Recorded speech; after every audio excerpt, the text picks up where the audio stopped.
నమస్కారం, ఈటీవీ న్యూస్కు స్వాగతం. ముఖ్యాంశాలు. నేడు తెలంగాణ తొలి కాగితరహిత కేబినెట్ భేటీ. జీరాంజీ పథకం అమలుపై నిర్ణయం తీసుకునే అవకాశం. ఖరీఫ్ సాగు, మూసీ ప్రక్షాళనపై కీలక చర్చలు. ధరణి భూభారతి పోర్టల్ అక్రమాలపై ప్రత్యేక కమిటీ. 15 రోజుల్లో నివేదిక ఇవ్వాలని ఆదేశం. బాధ్యులపై కఠిన చర్యలు ఉంటాయన్న సర్కార్. సింగరేణి అవినీతిలో రేవంత్ పాత్ర ఉందన్న హరీష్. 40 లక్షల టన్నుల బొగ్గు మాయమైనట్టు వెల్లడి. డిప్యూటీ సీఎం తప్పుడు లెక్కలు చూపారని ఆరోపణ. జగన్ మావిగన్ వ్యాఖ్యలపై మండిపడ్డ మంత్రులు. ఎన్ని జన్మలెత్తినా అమరావతిని అడ్డుకోలేరని వ్యాఖ్య. రాజధానిని పూర్తి చేసి తీరుతామని ఉద్ఘాటన. ఏపీలో ఈ నెల 16 నుంచి తల్లికి వందనం డబ్బులు జమ. మంత్రి లోకేష్ ప్రకటన. 15 నుంచి ప్రభుత్వ 2 ఏళ్ల విజయాలపై ఇంటింటి ప్రచారం. ప్రముఖ మెసేజింగ్ యాప్ వాట్సాప్నకు షాక్ ఇచ్చిన కేంద్రం. యూజర్ నేమ్ ఫీచర్ను ఇప్పుడే అమల్లోకి తేవద్దని నోటీసులు. జన్మతః పౌరసత్వంపై సుప్రీంకోర్టు తప్పు చేసిందన్న ట్రంప్. భవిష్యత్తులో సమస్య పరిష్కారం అవుతుందని ధీమా.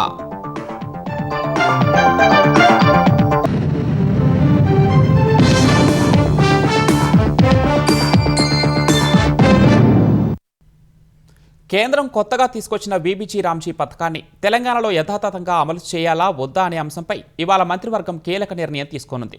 ఖరీఫ్ సీజన్లో విత్తనాలు, ఎరువుల పంపిణీతో పాటు ఎల్నినో పరిస్థితుల్లో తీసుకోవాల్సిన చర్యలపై చర్చించనున్నారు. హైదరాబాద్ కోర్ అర్బన్లో 1,00,000 ఎల్ఎల్జీ ప్లాట్లకు స్థలాలు, డిజైన్లు, విధి విధానాలను నేటి తొలి పేపర్లెస్ కేబినెట్ సమావేశంలో ఖరారు చేయనున్నట్లు తెలుస్తోంది. తెలంగాణలో తొలి కాగితరహిత మంత్రివర్గ సమావేశం ఇవాళ జరగనుంది. మధ్యాహ్నం 3 గంటలకు సచివాలయంలో ముఖ్యమంత్రి రేవంత్ రెడ్డి అధ్యక్షతన కేబినెట్ భేటీ కానుంది. అజెండాను పూర్తిగా డిజిటల్ రూపంలోనే మంత్రులకు ఇవ్వనున్నారు. గత నెల 18న జరిగిన అనధికారిక కేబినెట్ భేటీలో సీఎంతో పాటు మంత్రులందరికీ ఐటీ శాఖ అధికారులు ట్యాబ్లు ఇచ్చి డిజిటల్ కేబినెట్ మీటింగ్ నిర్వహణ తీరును వివరించారు. లాగిన్ ఐడీలు, పాస్వర్డ్లను మంత్రులు సిద్ధం చేసుకున్నారు. ఇక నుంచి కేబినెట్ అజెండా, సమావేశం మినిట్స్, ఇతర సంబంధిత డాక్యుమెంట్లు డిజిటల్ రూపంలోనే ఉండనున్నాయి. కొత్తగా బాధ్యతలు చేపట్టిన సీఎస్ సంజయ్ జాజుకు ఇది తొలి కేబినెట్ మీటింగ్. ఈ భేటీలో వీబీజీ రామ్జీ పథకంపై చర్చించనున్నారు. వీబీజీ రామ్జీ పథకాన్ని తెలంగాణలో అమలు చేయాలా వద్దా అనే అంశంపై ఇవాళ కీలక నిర్ణయం తీసుకునే అవకాశం ఉంది. మహాత్మాగాంధీ గ్రామీణ ఉపాధి హామీ పథకం స్థానంలో తీసుకొచ్చిన వీబీజీ రామ్జీ పథకాన్ని వ్యతిరేకిస్తూ అసెంబ్లీ, కేబినెట్ తీర్మానం చేయడంతో పాటు తమ అభ్యంతరాలను కేంద్రానికి లేఖల రూపంలో సమర్పించారు. మంత్రులు ఉత్తమ్ కుమార్ రెడ్డి, సీతక్క, తుమ్మల నాగేశ్వరరావు, వివేక్ వెంకటస్వామిలతో కూడిన కేబినెట్ సబ్ కమిటీ జీరామ్జీ పథకంలో కనీసం కొన్ని మార్పులు చేయాలని ఇప్పటికే కేబినెట్కు సిఫార్సు చేసింది. యథాతథంగా అమలు చేస్తే ఉపాధి హామీ కూలీలు నష్టపోతారని మంత్రివర్గ ఉపసంఘం వెల్లడించింది. ఈ నేపథ్యంలో ఉపాధి హామీ కూలీలు నష్టపోకుండా ఏం చేయాలనే అంశంపై కేబినెట్ చర్చించనుంది. తెలంగాణలో ప్రత్యేకంగా గ్రామీణ ఉపాధి హామీ చట్టం చేయాలన్న సూచనలపై సమాలోచనలు జరగనున్నాయి. వానాకాలం సాగుపై మంత్రివర్గం చర్చించే అవకాశం ఉంది. విత్తనాలు, ఎరువుల పంపిణీ, పంటల వైవిధ్యం, ఎల్నినో పరిస్థితులపై చర్చించనున్నారు. ప్రత్యామ్నాయ పంటలకు ప్రత్యేక ప్రోత్సాహకాలు ఇవ్వాలన్న వ్యవసాయ విశ్వవిద్యాలయం ప్రతిపాదనలపైన చర్చ జరగనుంది. జొన్నలు, మొక్కజొన్న, పత్తి, పెసర, వేరుశెనగ, పొద్దుతిరుగుడు, నువ్వులు, కంది, మినుము, సోయాబీన్ వంటి పంటలకు అదనపు ప్రోత్సాహకాలు ఇవ్వాలని అగ్రికల్చర్ యూనివర్సిటీ సూచించింది. ఏపీ, తెలంగాణ స్థానికత ఉన్న ఉద్యోగుల పరస్పర అంతర్రాష్ట్ర బదిలీలపై కేబినెట్ చర్చించి నిర్ణయం తీసుకోనున్నట్లు సమాచారం. ఏపీ నుంచి తెలంగాణకు 891 మంది, తెలంగాణ నుంచి ఏపీకి 1329 మంది ఉద్యోగులు బదిలీలు కోరుకుంటున్నారు. హైదరాబాద్ కోర్ అర్బన్లో 1,00,000 ఎల్ఐజీ ఫ్లాట్ల నిర్మాణానికి సంబంధించిన స్థలాలు, డిజైన్లు, విధి విధానాలకు కేబినెట్ ఆమోదముద్ర వేసే అవకాశం ఉంది. సాగునీటి ప్రాజెక్టుల భూసేకరణ, పలు సంస్థలకు భూముల కేటాయింపులపై నిర్ణయాలు తీసుకోనున్నట్లు తెలుస్తోంది. మూసీ పునరుజ్జీవ ప్రాజెక్టు తొలిదశ పనులకు ఆమోదం తెలపటంపైన కేబినెట్లో చర్చించనున్నారని సమాచారం. మెట్రో రైలు విస్తరణపై ఇటీవలి పరిణామాలపైనే మంత్రివర్గంలో సమాలోచనలు జరుపుతారని తెలుస్తోంది. ధరణి భూభారతి పోర్టల్లో వెలుగులోకి వచ్చిన అక్రమాలను వెలికితీసేందుకు తెలంగాణ ప్రభుత్వం ప్రత్యేక కమిటీని ఏర్పాటు చేసింది. ఈ మేరకు రెవెన్యూ శాఖ కార్యదర్శి లోకేష్ కుమార్ తెలిపారు. ధరణి భూభారతి అక్రమాలపై సచివాలయంలో రెవెన్యూ శాఖ మంత్రి పొంగులేటి శ్రీనివాసరెడ్డి సుదీర్ఘంగా సమీక్ష నిర్వహించారు. ఆ భేటీ వివరాలను వెల్లడించిన లోకేష్ కుమార్ ధరణి పోర్టల్పై కొనసాగుతున్న ఫోరెన్సిక్ ఆడిట్ పురోగతిపై జరిగిన సమీక్షలో కొన్ని ఆందోళనకర అంశాలను మంత్రి దృష్టికి తీసుకువెళ్లామని చెప్పారు. ధరణి పోర్టల్ సిస్టమ్ నిర్మాణంలో సహజసిద్ధమైన భద్రతా లోపాలు ఉన్నాయని, వాటిని కొందరు దుర్వినియోగం చేశారని పేర్కొన్నారు. అలాగే నేషనల్ ఇన్ఫర్మేటిక్స్ సెంటర్ రూపొందించిన భూభారతి పోర్టల్ కూడా ధరణి ఆధారిత సాంకేతిక నిర్మాణాన్ని అనుసరించడం వల్ల అదే తరహా లోపాలకు గురయ్యే అవకాశం ఉన్నట్లు గుర్తించినట్లు లోకేష్ తెలిపారు. ఆనాడు ధరణి పోర్టల్ ద్వారా మాడ్యూళ్లు రూపొందించిన వ్యక్తులే దీని వెనుక ఉన్నట్లుగా అనుమానిస్తున్నట్లు పేర్కొన్నారు. ఈ నేపథ్యంలో బాధ్యులను గుర్తించి వారిపై కఠిన చర్యలు ప్రారంభించడం, భవిష్యత్తులో ఇలాంటివి పునరావృతం కాకుండా తగిన చర్యలు సూచించేందుకు ప్రభుత్వం ప్రత్యేక కమిటీని ఏర్పాటు చేసిందన్నారు. ఈ కమిటీ 15 రోజుల్లోగా ప్రభుత్వానికి నివేదికను సమర్పించనుంది. ఆ నివేదిక ఆధారంగా తదుపరి చర్యలు తీసుకుంటామని లోకేష్ కుమార్ స్పష్టం చేశారు. సింగరేణి అవినీతిలో ముఖ్యమంత్రి రేవంత్ రెడ్డి పాత్ర ఉందని మాజీ మంత్రి హరీష్ రావు ఆరోపించారు. లేని బొగ్గు నిల్వలను ఉన్నట్లు ఉప ముఖ్యమంత్రి భట్టి విక్రమార్క తప్పుడు లెక్కలు చూపించారని పేర్కొన్నారు. ఈ వ్యవహారంలో కేంద్ర మంత్రి కిషన్ రెడ్డి బాధ్యతారాహిత్యంగా వ్యవహరించారని ధ్వజమెత్తారు. మంచిర్యాల జిల్లా కేతనపల్లిలో నిర్వహించిన సింగరేణి పరిరక్షణ సదస్సులో హరీష్ రావు పాల్గొన్నారు. ఈ సందర్భంగా మాట్లాడిన ఆయన సింగరేణి అంశంపై శాసనసభలో ప్రత్యేక సమావేశం నిర్వహిస్తే ఆధారాలతో నిరూపిస్తానని చెప్పారు. ఒకవేళ నిరూపించినట్లయితే రాజీనామా చేసి రాజకీయాలకు శాశ్వతంగా దూరంగా ఉంటానని హరీష్ సవాల్ విసిరారు. సింగరేణిలో 40 లక్షల టన్నుల బొగ్గు మాయమైందన్న హరీష్ రావు పలు స్కామ్లను ప్రస్తావిస్తూ గంటపాటు పవర్ పాయింట్ ప్రజెంటేషన్ ఇచ్చారు. విద్యుత్ ఉత్పత్తిలో 1000 కోట్ల అక్రమాలకు పాల్పడి కమిషన్లు దండుకున్నారని హరీష్ రావు ఆరోపించారు.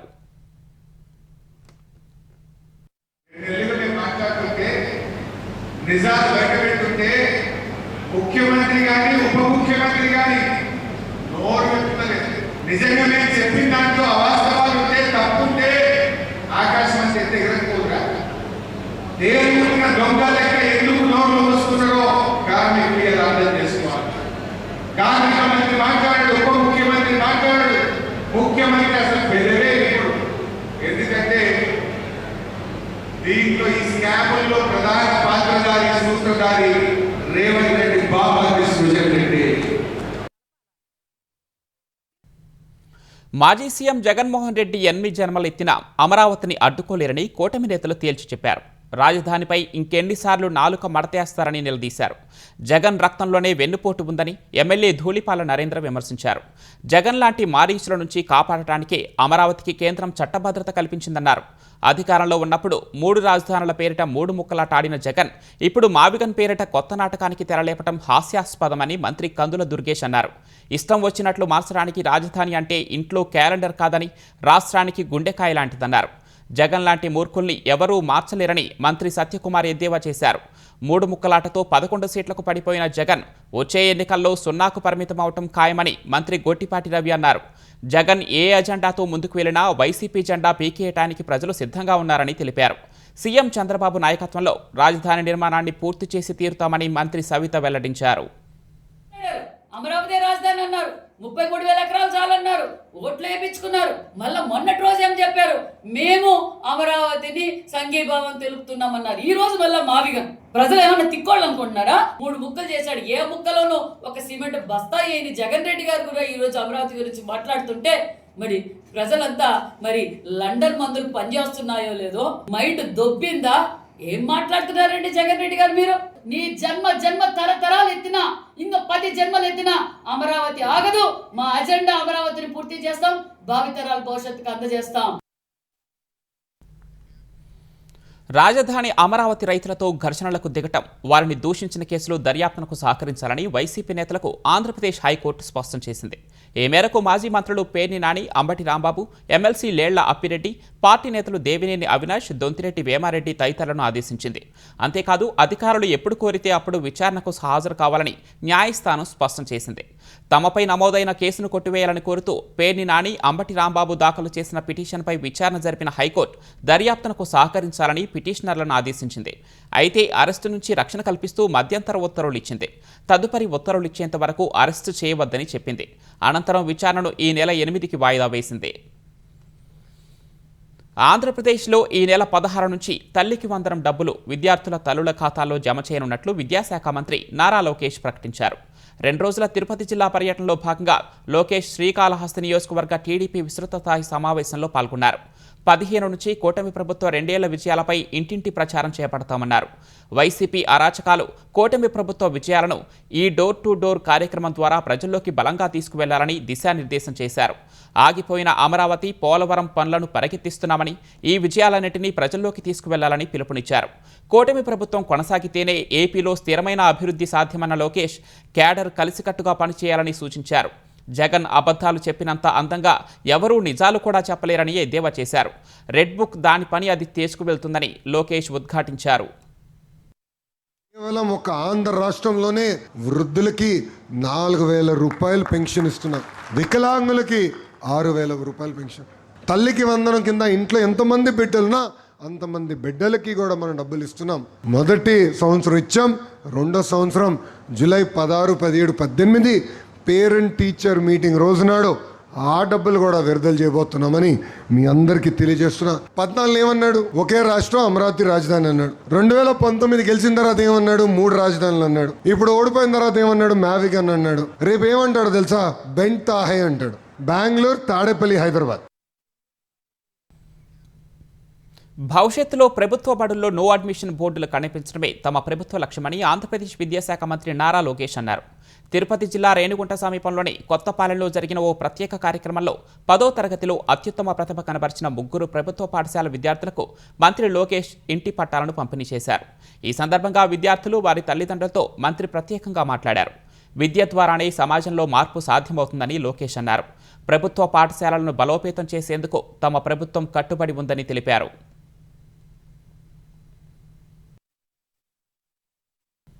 పార్టీలో కష్టపడి పనిచేసిన వారిని గుర్తించి వారికి నాయకత్వ బాధ్యతలు అప్పగించే ఉద్దేశంతోనే సమాచార సేకరణ ప్రక్రియను ప్రారంభించినట్లు జనసేన అధ్యక్షులు పవన్ కళ్యాణ్ స్పష్టం చేశారు.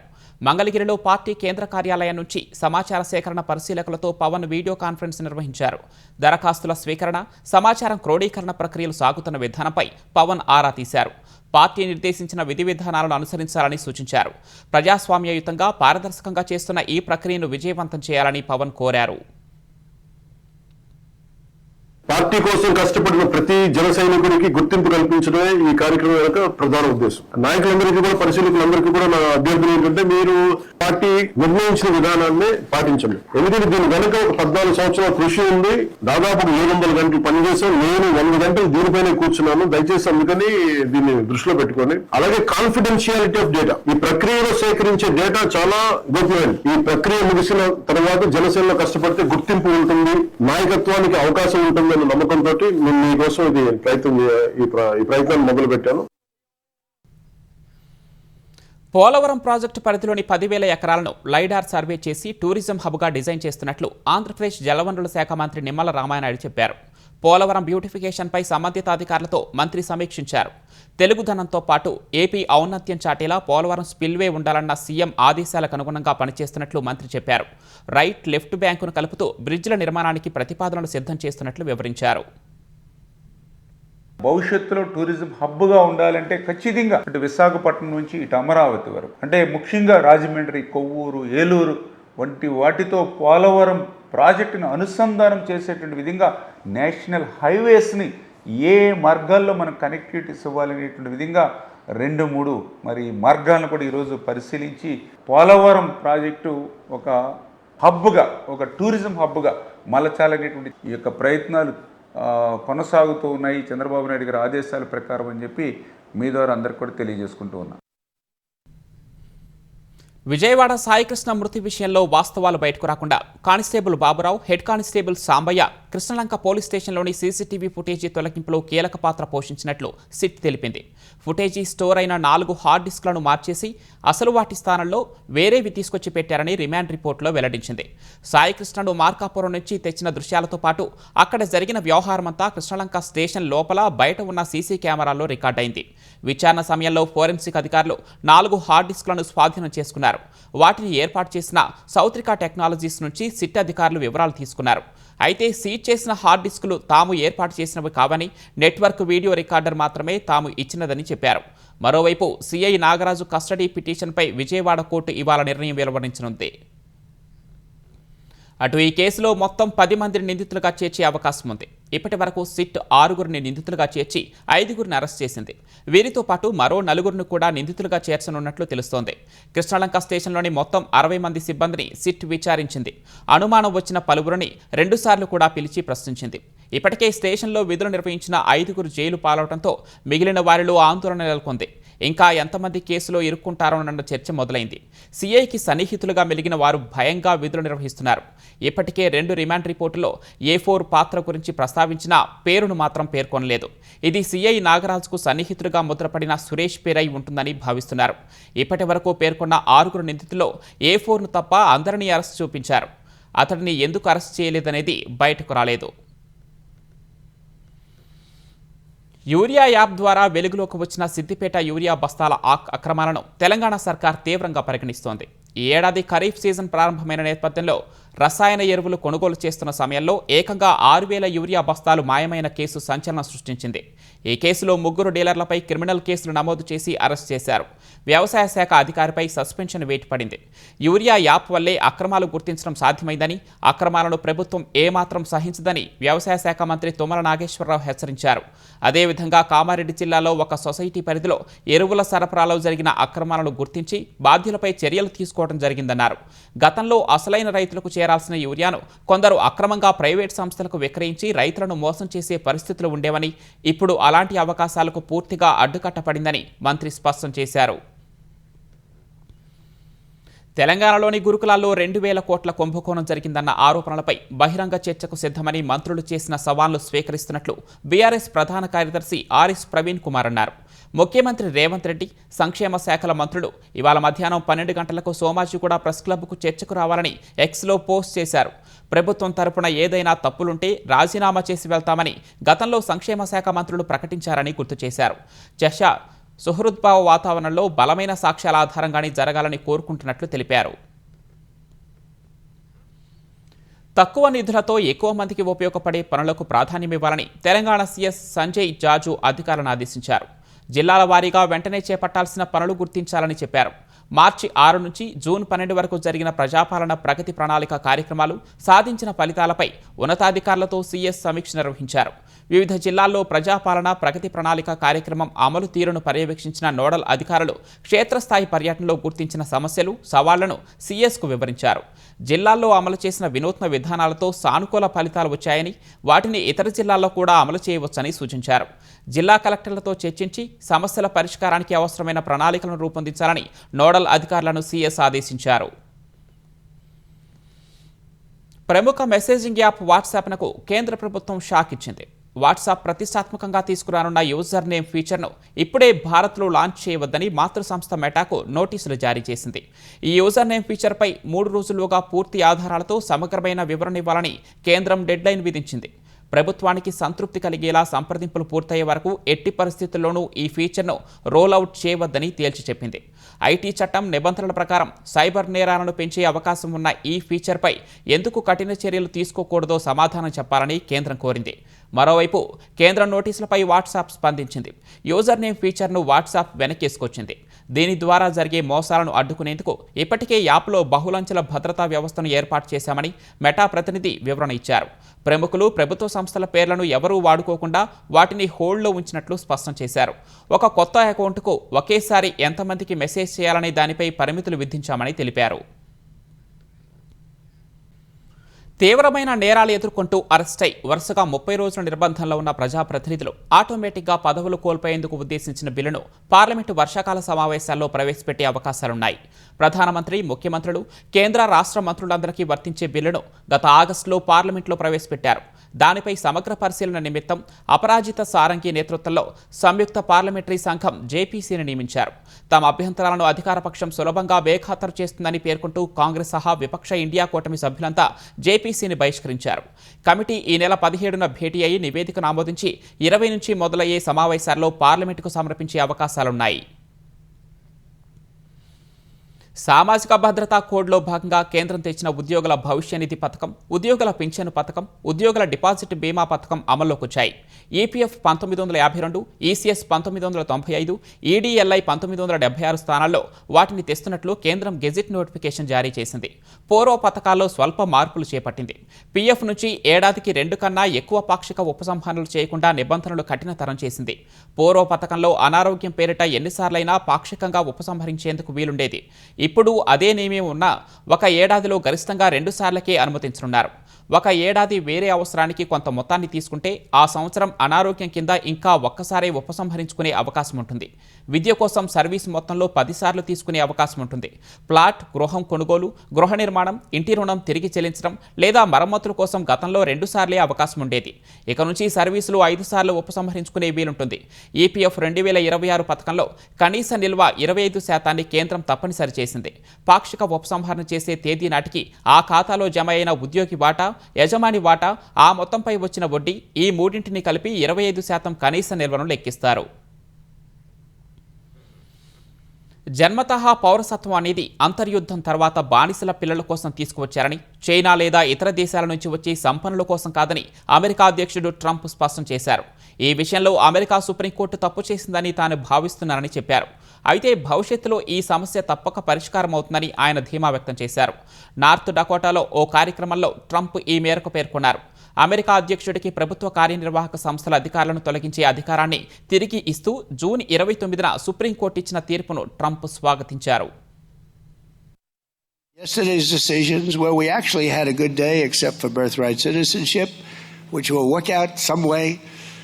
But we had something called, do you know what we're talking about? We had something that gives back tremendous power to the President of the United States. And we won that, I think, 6-3. And it was taken away from another Roosevelt at a time where the President really needs power. We'll take care of the birthright citizenship because that was not meant for rich people from other countries. That was meant for, actually, it was meant for the babies of slaves. ఉక్రెయిన్పై Russia మరోసారి క్షిపణులు, డ్రోన్లతో విరుచుకుపడింది. బుధవారం వేర్వేరు ప్రాంతాల్లో జరిగిన ఈ దాడిలో 6 మృతి చెందగా 50 మందికి గాయాలైనట్లు అధికారులు తెలిపారు. ఉక్రెయిన్లో 2వ అతిపెద్ద నగరమైన కార్కివ్ను లక్ష్యంగా చేసుకుని రష్యా ఏకంగా 7 గ్లైడ్ బాంబులతో దాడి చేసింది. ఆ నగరంలోని 3 జిల్లాలపై జరిగిన దాడుల్లో 15 ఏళ్ల బాలుడు మరణించగా 32 మంది గాయపడ్డారు. దక్షిణ ఉక్రెయిన్లోని ఒడెస్సా ప్రాంతంలో బాలిస్టిక్ క్షిపణి దాడి కారణంగా భారీగా మంటలు చెలరేగాయి. ఈ ఘటనలో 2 వ్యక్తులు మరణించగా 15 మంది గాయపడ్డారు. కెర్సన్ ప్రాంతంలో ప్రయాణికులతో వెళ్తున్న ఒక మినీ బస్సుపై డ్రోన్ దాడి జరిగింది. ఈ ఘటనలో 2 ప్రాణాలు కోల్పోగా 9 మంది గాయపడ్డారు. ప్రధాని నరేంద్ర మోదీ ఆహ్వానం మేరకు 3 రోజుల పర్యటన నిమిత్తం జపాన్ ప్రధాని సనాయే తకాయిచి భారత్కు వచ్చారు. ఢిల్లీ విమానాశ్రయంలో కేంద్ర మంత్రి జితేంద్ర సింగ్ ఆమెకు స్వాగతం పలికారు. జపాన్ ప్రధానిగా బాధ్యతలు చేపట్టిన తర్వాత తకాయిచి తొలిసారి భారత పర్యటనకు వచ్చారు. 16వ భారత్ జపాన్ వార్షిక శిఖరాగ్ర సదస్సులో పాల్గొనడానికి తకాయిచి భారత్కు వచ్చినట్లు విదేశీ వ్యవహారాల శాఖ మంత్రిత్వ శాఖ వెల్లడించింది. ఢిల్లీలో ల్యాండ్ అయిన అనంతరం జపాన్ ప్రధాని తకాయిచి తన పర్యటనకు సంబంధించిన ఫోటోలను సామాజిక మాధ్యమం ఎక్స్లో పంచుకున్నారు. ఆ పోస్ట్ను రీట్వీట్ చేస్తూ ప్రధాని నరేంద్ర మోదీ ఆమెకు ప్రత్యేకంగా స్వాగతం పలికారు. భారత్ జపాన్ ప్రత్యేక వ్యూహాత్మక ప్రపంచ భాగస్వామ్యాన్ని మరింత బలోపేతం చేసేందుకు జరగబోయే విస్తృత స్థాయి చర్చల కోసం ఎంతో ఆసక్తిగా ఎదురు చూస్తున్నట్లు పేర్కొన్నారు. ఢిల్లీలోని హైదరాబాద్ హౌస్లో ప్రధాని మోదీ, జపాన్ ప్రధాని తకాయిచి ఇవాళ భేటీ కానున్నారు.